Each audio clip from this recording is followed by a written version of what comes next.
The title of my talk is Why Science? My Journey Towards Discovery.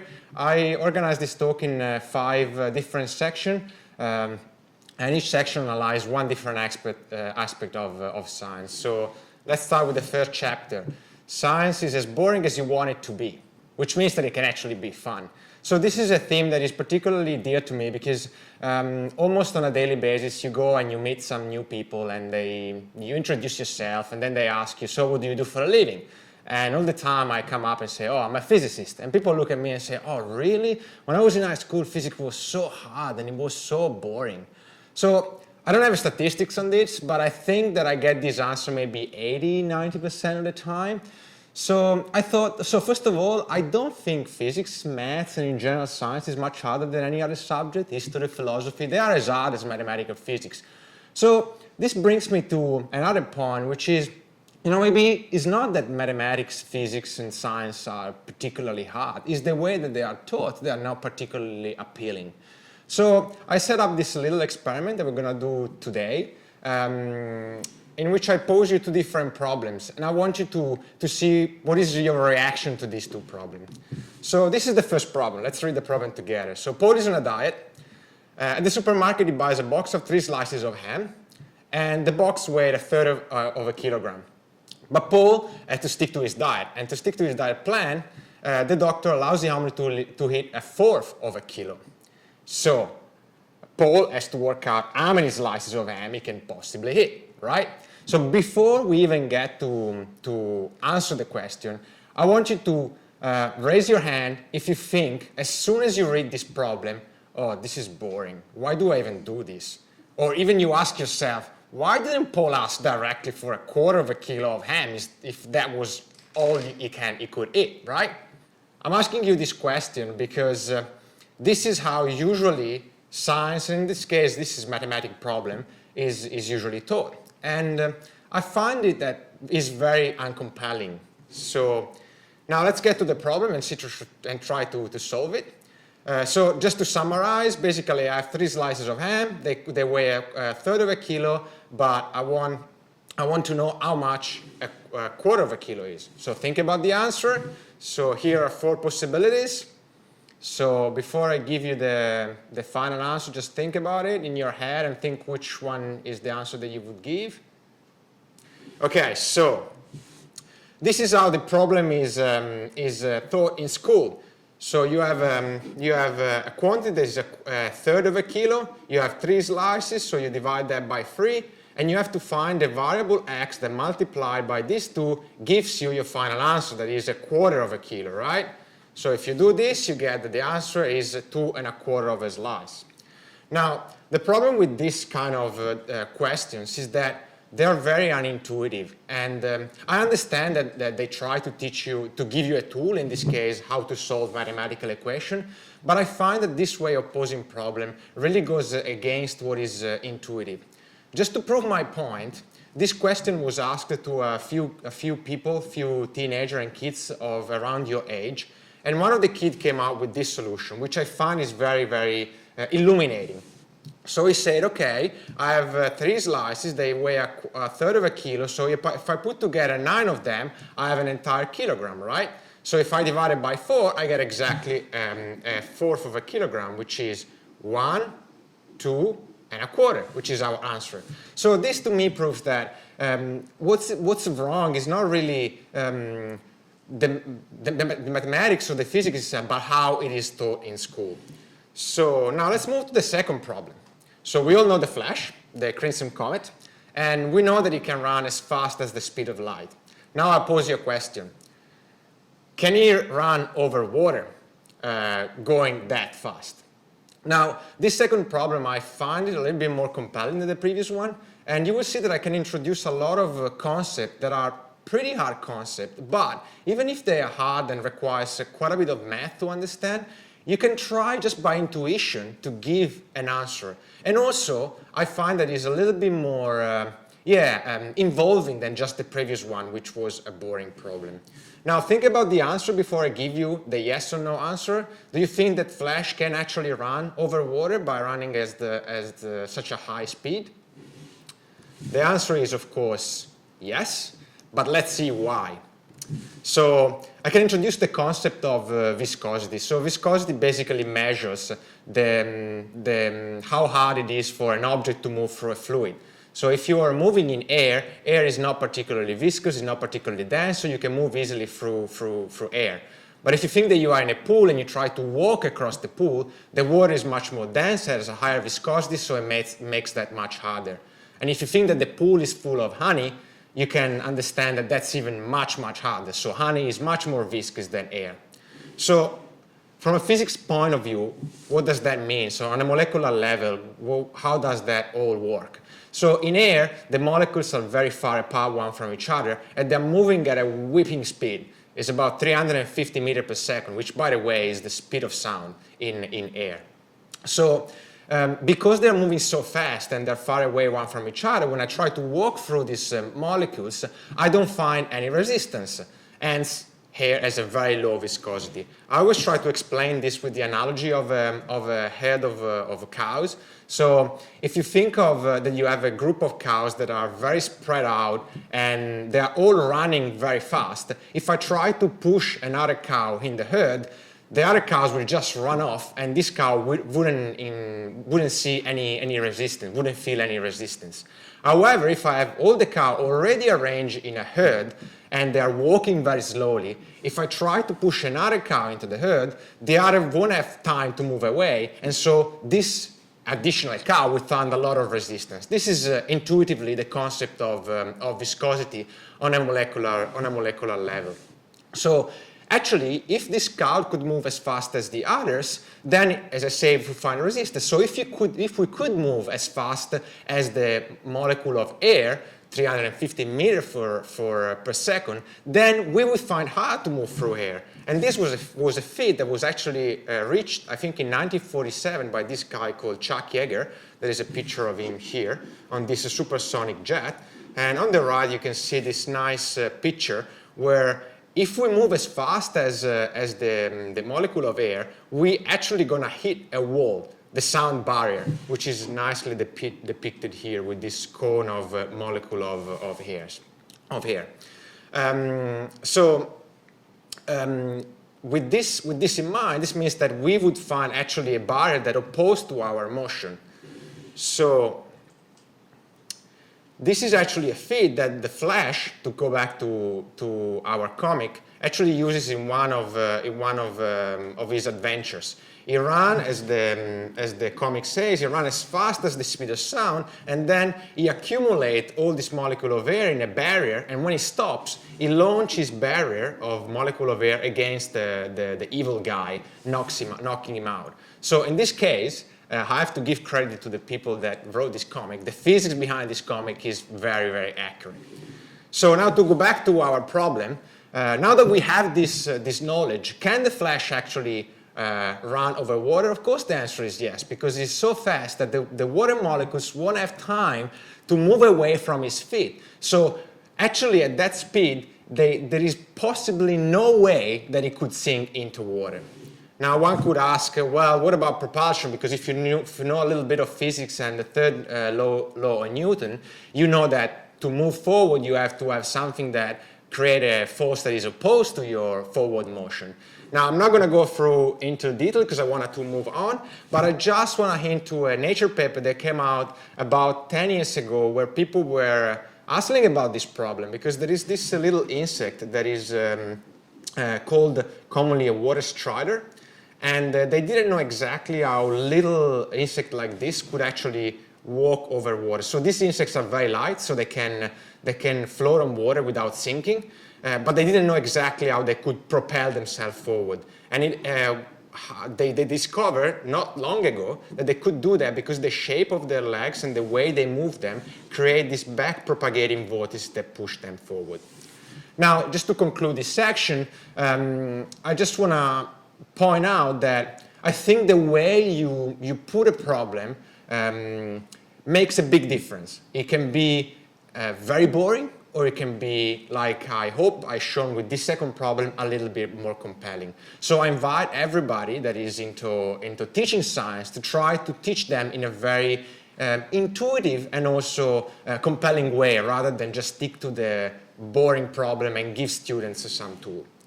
This brings me to the second chapter, which is science is all about being curious. And so this is how I think I got into science. And I got into science at a very early age. So this is a picture of my family. This is my dad, this is my mom, that's me, and this is my oldest sister. So when I was about 2.5, 3 years ago, of course I don't have any memory of this, but my mom, and this story came out much later, not when I was so little. It came out, I think, a few years ago. She told me, you know, when you were so little, one day you came to me and you said, Mom, how come that my sister is older than me, but I celebrate my birthday before her? Now, my sister was born at the end of September, while I was born at the beginning of September. Now, for you, this problem is very simple. Like, why would you even ask a problem like that? Because you have this idea, you have a very well-established idea of years, months, weeks, and so forth. But try to explain to a 2.5, 3 years old kid, why is that the case? So from then on, my mom thought, okay, you have a lot of curiosity, you have a lot of questions, so maybe one day you become a scientist. So, and from then on, for me, was always, when I was a little kid or a little teenager, about how everything works. So I called these years, what do you want to do when you grow up? This is a very important question. And I think, even though this question is often asked to you when you are a little kid, this is a question that we should always ask yourselves. No matter how old you are, no matter what's your job and how long you've been in that job, I think you can always ask yourself, what do you see yourself doing in 5 years from now? What you're doing now, is it preparing you to what you want to do when you grow up? This is a very, very important question. That's why I'm stressing so much on it.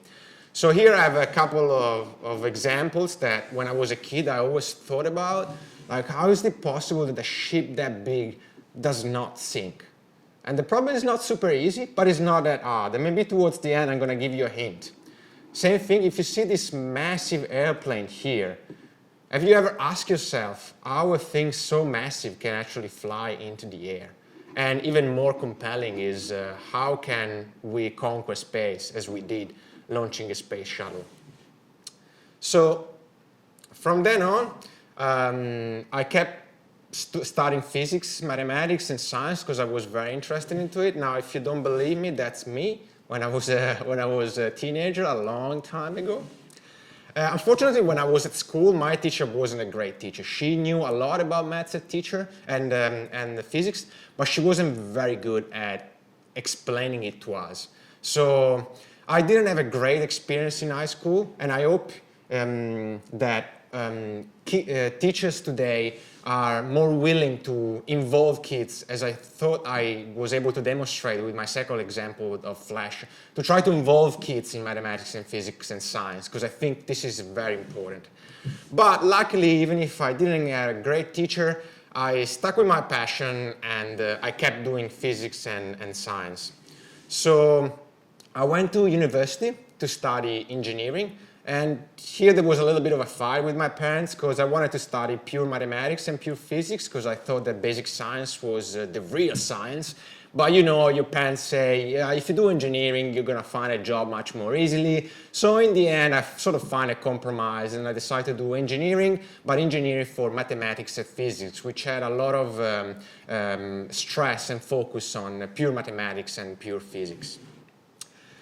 And after that, I went into industry. I worked as an engineer, first at National Instrument, which you might know is a very big international company that produces different instruments. And then I moved to, about 6 months later, I moved to Maer Technimont, which is this company that built oil and gas plant. Now, in both cases, I find the work, I wouldn't say boring, but you know, once you are inside the system and you learn how to do your job, you keep doing it over and over. I didn't find it stimulating enough. And that's why after the first 6 months, I decided to abandon my first job and try something else. And that brought me to the second company I work in, Merit Technomon. But then I experienced exactly the same thing. So I realized that kind of job wasn't for me, but at least I learned an important lesson.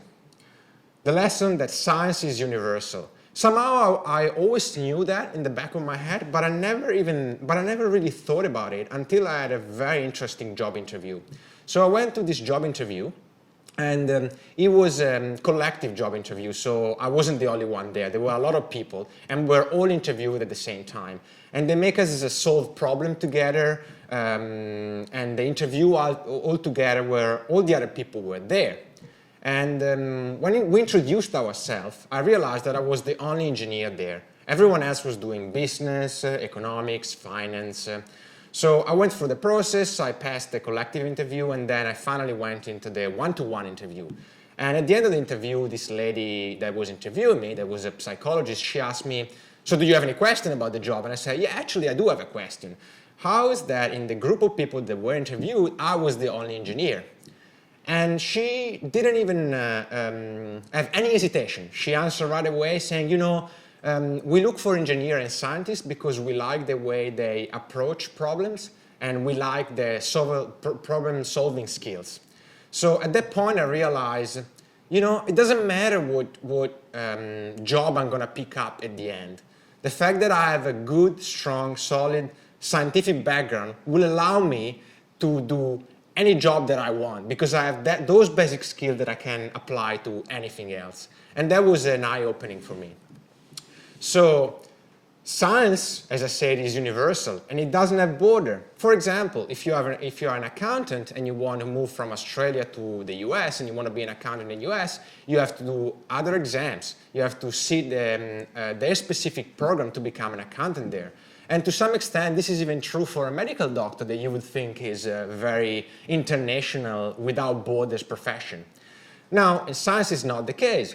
I can be a scientist here as much as I can be anywhere else, because the language of mathematics and science is the same overall. And actually, forget about national barriers.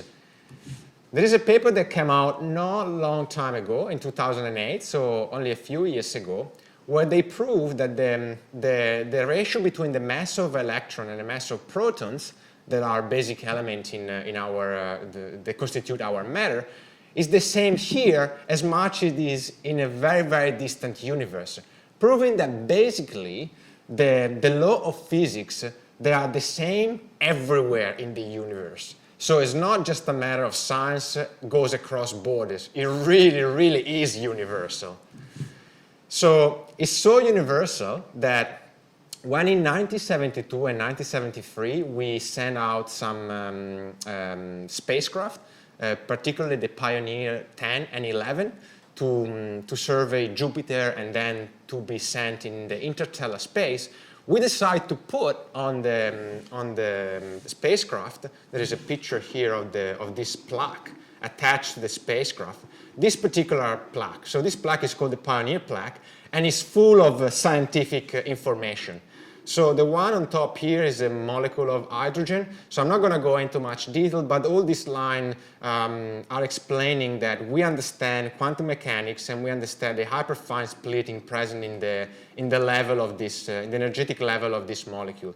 Also, there is a little bar here that we use as a unit of measurement. So related to this molecule of hydrogen, this is a unit that is 8 centimeters. And this unit is very important because it's used throughout the whole plaque. There is, of course, a picture of us, a man and a woman. The man is raising his hand in a sign of goodwill. Of course, we understand that maybe an extraterrestrial life form, if they find this plaque, they might not understand that this is a sign of goodwill, but at least this shows that that's how we can move our hand with the rest of our body. In the background, there is the actual spacecraft, which shows how big we are in comparison to the spacecraft. And here on the right, you can even see a sidebar where it's very tiny, but this unit that I was explaining to you earlier is used here to say how tall this woman is. Is actually, if you do the, is written in binary using this little bar here, and it tells you that is 8 times 21 centimeters, where 21 is this number that is extrapolated from the transition frequency of this hydrogen molecule. Now we chose hydrogen because hydrogen is the most common element in the universe, so we thought, since that's the case, any other extraterrestrial form will sure have been in contact with hydrogen, and if they are as smart as we are, or even smarter, they'll pick up that this is a hydrogen molecule. Now there is a lot of information. Here is our solar system. This is Earth. This is the spacecraft that in this picture shows that it was launched from Earth. It got this effect called slingshot effect, in which it gets accelerated around Jupiter, and then it was sent into deeper space. And here, this is sort of star-looking thing. In the middle is our sun, and then these are the position. Again, all these little transversal lines are this unit that are supposed to indicate how far our sun is from a different quasar in the universe. Now, this shows you that we believe so much that mathematics and physics is universal that we even send it to space in case some extraterrestrial life would pick it up, they will understand the same language we speak, which is the language of mathematics and physics. Now I'm not going to spend too much time here, but a more evolved version of this was sent on Voyager 1 and 2, which is another spacecraft that was sent into space. And this is the Voyager Golden Record, which contains, again, in this case, we put some other information like music, images, art. But the first part of the message is all about science. It contains mathematics, physics law, it contains chemistry, it contains a lot of other science information. Now, we truly believe so much that science is universal that we even try to, in the language of science, pick up messages from possible intelligent extraterrestrial life. This is the SETI program.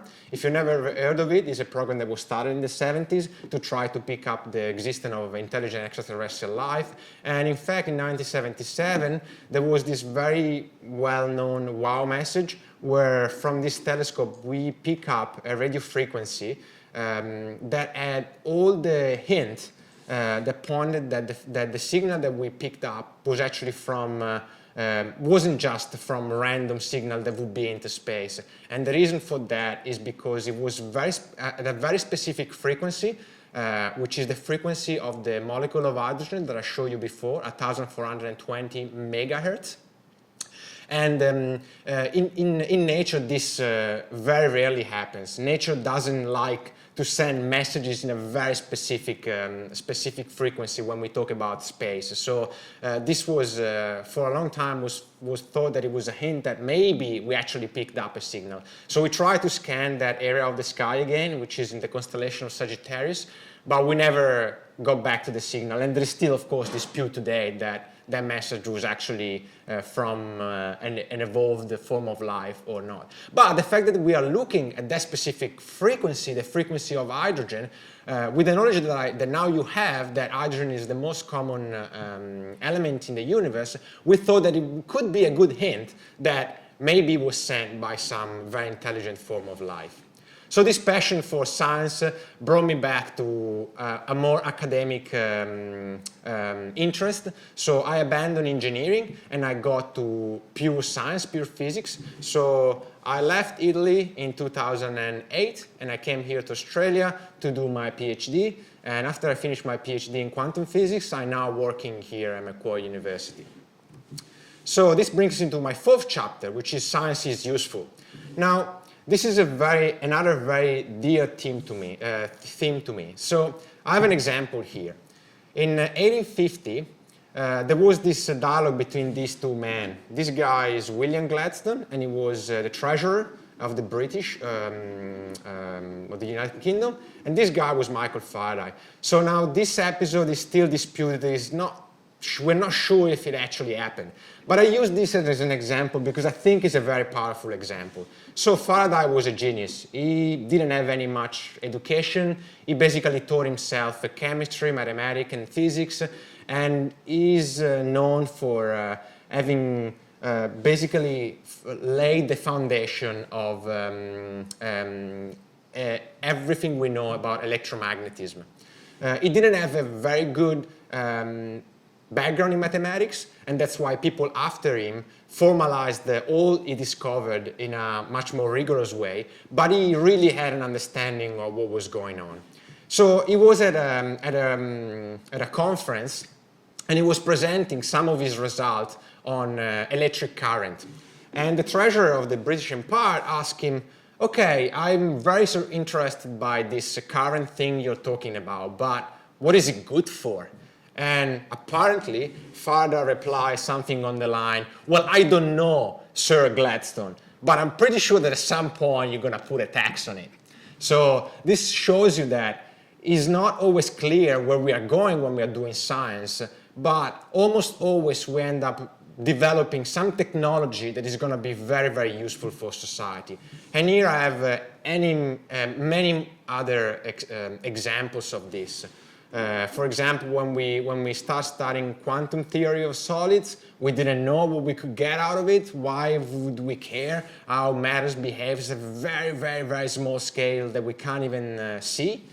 Well, you know, from that came out everything we know about computer chips like this.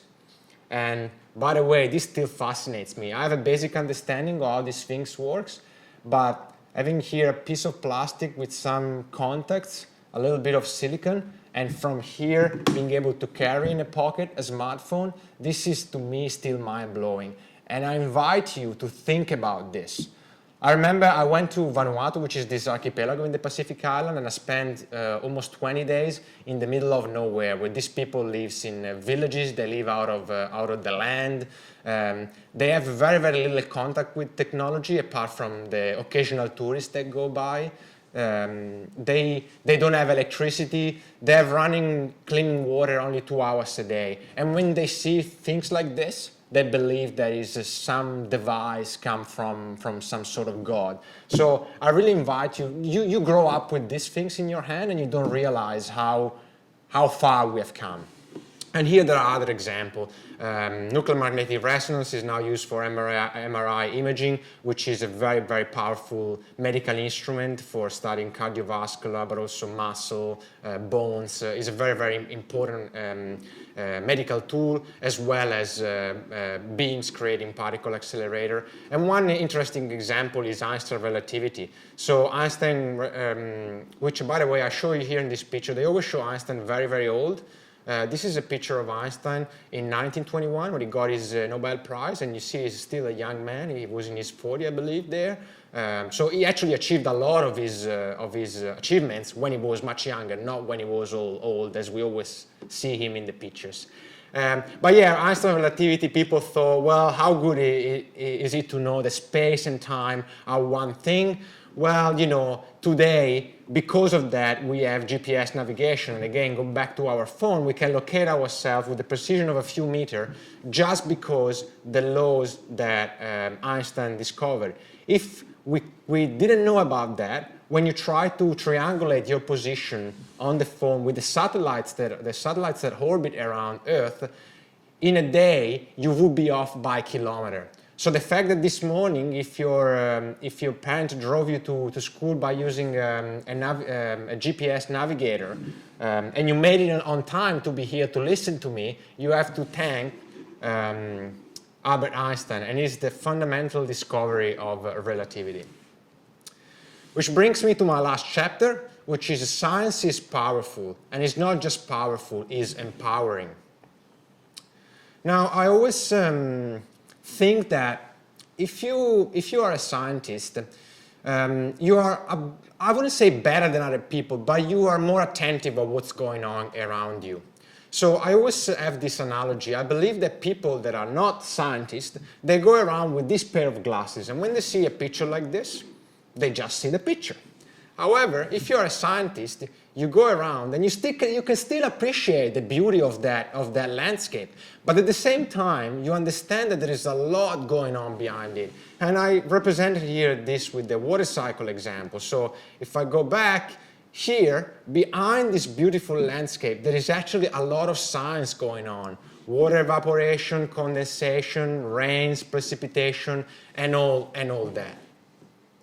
Now, I've here a video that I'm going to play now. This guy is Richard Feynman. He's a very, very famous theoretical physicist that lived in the last century. He died in 1988, and he's known for his contribution to all quantum theory. And he was also very active in trying to popularize science, which I think is a very, very important aspect. It's not important that we do scientific discovery. We also have to involve the public into it. So I'm going to play this video. I hope you can hear what Richard Feynman has to say about. He's talking about a flower. I have a friend who's an artist, and he's sometimes taken a view which I don't agree with very well. He'll hold up a flower and say, look how beautiful it is. And I'll agree. And he says, you see, as I as an artist can see how beautiful this is, but you as a scientist, oh, take this all apart and it becomes dull thing. And I think that he's kind of nutty. First of all, the beauty that he sees is available to other people and to me too. I believe, although I may not be quite as refined as aesthetically as he is, that I can appreciate the beauty of a flower. At the same time, I see much more about the flower than he sees. I could imagine the cells in there, the complicated actions inside, which also have a beauty. I mean, it's not just beauty at this dimension of 1 centimeter. There's also beauty at a smaller dimensions. The inner structure, also the processes, the fact that the colors and the flower evolved in order to attract insects to pollinate it is interesting. It means that insects can see the color. It adds a question. Does this aesthetic sense also exist in the lower forms? Why is it aesthetic? All kinds of interesting questions which the science knowledge only adds to the excitement, the mystery, and the awe of a flower. It only adds. I don't understand how it subtracts. Okay, so I hope that I gave you that feeling that being a scientist makes you able to see things in a different way. So which brings us back to this thing. How are any of these things possible? Well, with science and a little bit of engineering. Behind the way a ship is floating, there is Archimedes' law. Behind how this guy can fly is Bernoulli's theorem. Behind this, there is the escape velocity, which, by the way, I don't have time to explain to you, but please go online and find and look for this thing. Be curious about it. Now, I'm just going to spend the last few seconds explaining what I'm doing here at Macquarie University. I'm a quantum physicist, and to put it very simply, I basically take lasers and shoot them at things to see how things react to lasers. So this is my lab when the light is on. You can see a couple of lasers. This green laser, I have up to 4 different red lasers. This is how it looks when the lights are off. I find it particularly spectacular. And what I'm studying very small diamonds called nanodiamonds. They are very, very tiny. So they are so tiny that they are 10,000 times smaller than the width of one of your hair.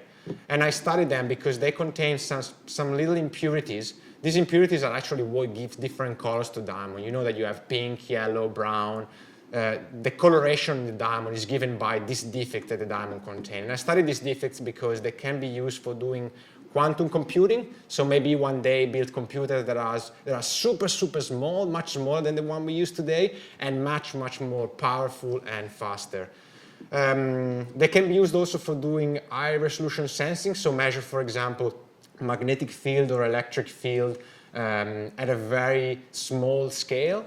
And they can use for biology, and this is what I'm particularly working on right now. I'm trying to develop some sort of optical tweezers, new optical tweezers, where you use a beam of light and you can levitate a particle, a nanoparticle, and move it either in air or in water, and you can then use this little particle to probe a biological system, and maybe one day attach even drugs to it and use it for drug delivery and so medical purposes.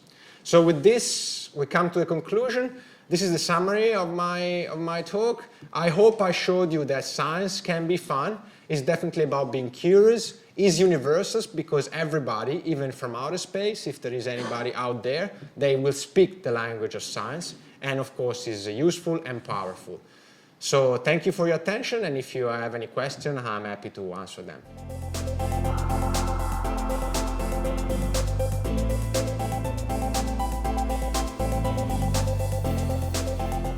I don't think so. But that's definitely a very interesting question. I mean, there are so many other problems that come up before that, because there are all these problems with the mass, of course, of flash. So I'm not sure. But yeah, it's a very, very smart question, actually. I would have to think about it.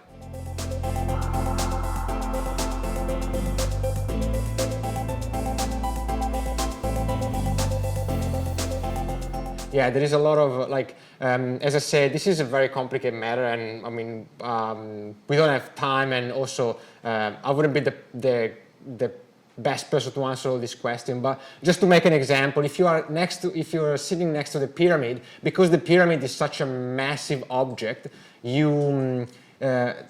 time for you slow down there, because light travels slightly lower, and this was demonstrated. They had two planes with two very precise atomic clock. One was on Earth and one was in the sky, and the plane was of course traveling, and then they measure, and there was actually a difference in time between the clock up there in the sky and on the ground.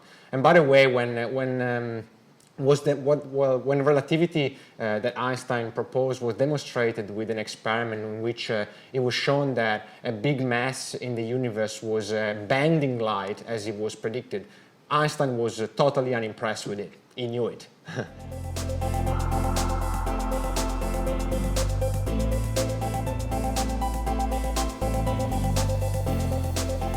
If you want to go into astrophysics, please start learning coding. No matter what you're doing right now, learn how to code, because we cannot see planets, right? Even when we have all this information about exoplanet and we talk about Goldilocks zone where planet can be habitable, it's not that we're looking at the surface and we see how they are. We get all this information just indirectly by looking how the light is bent, if there is a flicker in the light when the planet goes next to another star. So it's all based on, I have a series of measurement of data, and by coding it, I will be able to extract all this information indirectly. But I think the most important thing, and this is not just for astrophysics, but in general, is be ready to learn everything, and whatever that is. Like, if you have time, just pick up another language. Study Russian, because you never know. Maybe one day you will have to be in a collaboration with Russians on studying some planets, and that would be helpful. So my message, I guess, it is, for example, for astrophysics, coding is very important, but just be ready to learn as much as you possibly can.